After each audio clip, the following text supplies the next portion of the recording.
What's up, guys? What's going on? Camp Out coming at you with a review. As you can see, there's an animal print on the top of this Nike box here. We'll turn it around. You can see a whole bunch of different prints going on. You got cheetah on the top. You have all the prints that go along with an animal pack. Tiger, zebra, cheetah. But I think this is giraffe, if I'm not mistaken. And yeah, it's on the back part of the box too. If you guys haven't guessed it yet, this is one of the two shoes from the Animal Pack re-release.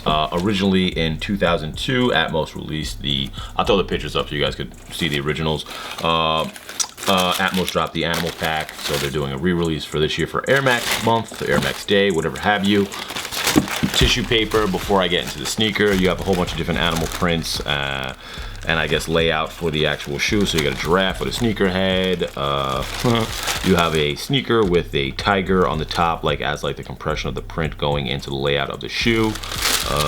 What else? So those are the only two sneaker designs or animal sneaker designs. What else?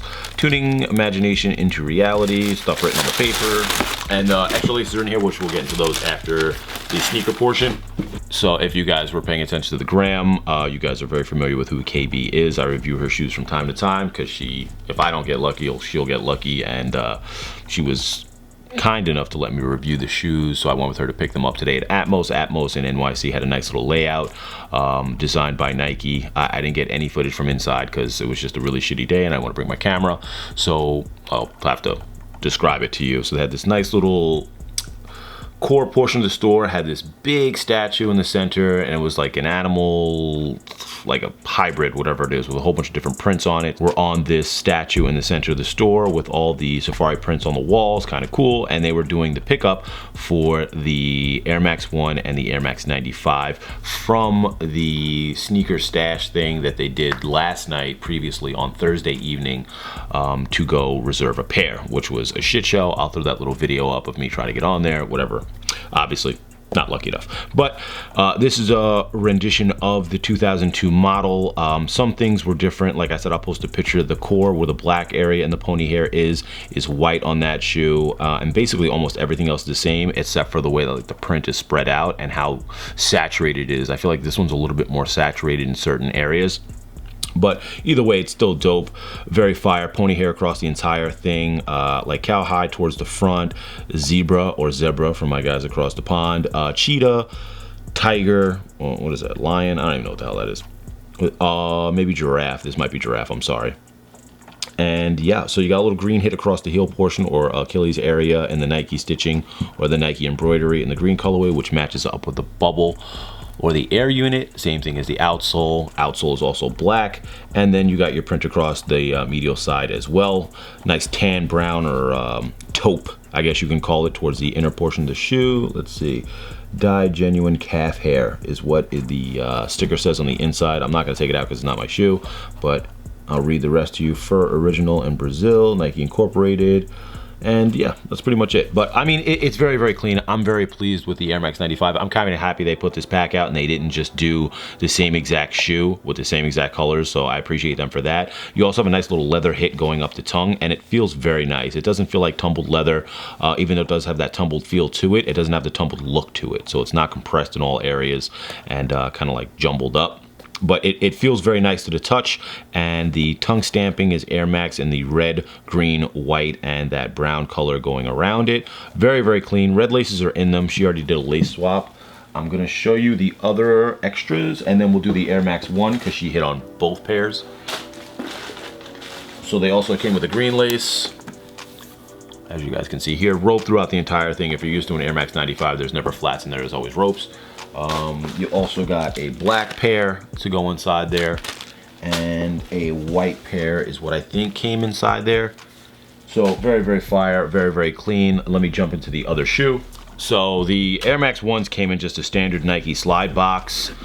Turn it up here. It said Nike Air Max 1 DLX. Retail price was $160. I'm sorry, the Air Max 95 was $200. No price differential in the sizing, which is always, I find, quite bullshit. Wheat, Sport, Red, Bison are the colorways that they use. UK4, whatever you guys need to know. And let me see what's in the box. The shoes are already out of the box. Let me grab the other laces, I guess. Just regular Nike paper on the inside there. So Air Max 1, very, very fire as well. Execution almost identical except for the toe box area and the eye stay area here, or the window here. Basically, it's a white on the OG pair. Like I said, I'll throw the comparisons up on the side there, and just in case I'm forgetting what the other color schemes are, I'll have to look it up while I'm doing the actual editing. But just very, very clean. I prefer the Air Max 1 over the Air Max 95, as always, but I do love 95 just because I love an Air Max 1. Doesn't take anything away from the 95, but the colorway, the I guess the print work is very well executed. I feel like it's a little bit sparse in some of the stitch areas. I'll try and bring it up close so you can see it here. So like it's a little bit pulled away and sparse in the stitch area here across the entire mudguard, which is kind of weird. Same thing on the heel portion and the wraparound. I don't know why it looks like that, but whatever, it is what it is. That just might be the way that they shave it. I'm not sure what the process is to install or put the pony hair into it, so maybe that's part of the issue there, but it doesn't really make a difference. The execution across the rest of the shoe is very, very clean, very, very efficient. You got a nice red swoosh on the medial side and lateral side. You got green embroidery across the heel portion, zebra on the Achilles area, and you got almost like I'd say more of a caramel on the inside of the footbed or the inside of the liner. And the back of the tongue, same thing in black. Rolling down the actual tongue on the outer portion's got like that cowhide feel to it. Not cowhide feel, but the outside of a cow, basically. White laces are in them. They came with a couple of extras: black, red, and green. I believe the red pair was in them, if I'm not mistaken. But you also have a green air unit.